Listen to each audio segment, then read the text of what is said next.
I think the most immediate impact has been on the Iranian people. We're not talking about the wealthy, the elite, the powerful. We're talking about the average Iranian, the working class, the middle class, the poor. These are people with very little savings who depend on a meager salary to make ends meet. Consider what they've gone through ever since U.S. President Donald Trump pulled out of the nuclear deal back in May, announced plans for new U.S. sanctions. Ever since then, the value of the Iranian currency has been decreased by almost 70%.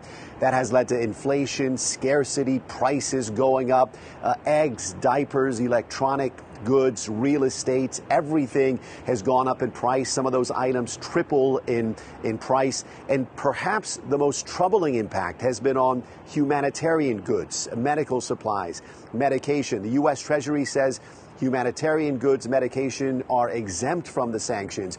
But a lot of companies outside of Iran don't want to take a chance. They're afraid of U.S. fines, and that's why many hospitals, pharmacies, even individuals say they're having a difficult time getting medication, some of them cancer medication. But one thing to point out, Iranians are resilient. They've been through 40 years of sanctions, economic isolation, political isolation.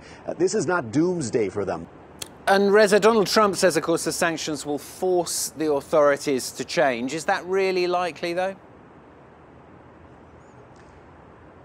All you have to do is look at history, and the history shows that Iran does not back down from U.S.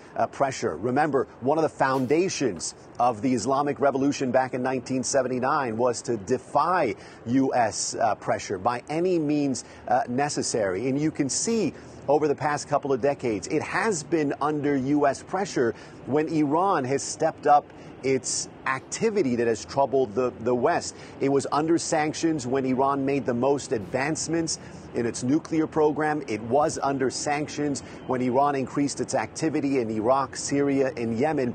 In contrast, look at what happened in 2014, 2015, when there was negotiations for the nuclear deal, when Iran was shown respect by the U.S. and the European powers. That's when they curbed their nuclear program and agreed to the toughest inspection sanctions in the history of the UN. So history shows they don't back down to U.S. pressure, but that seems to be the strategy behind Washington's moves.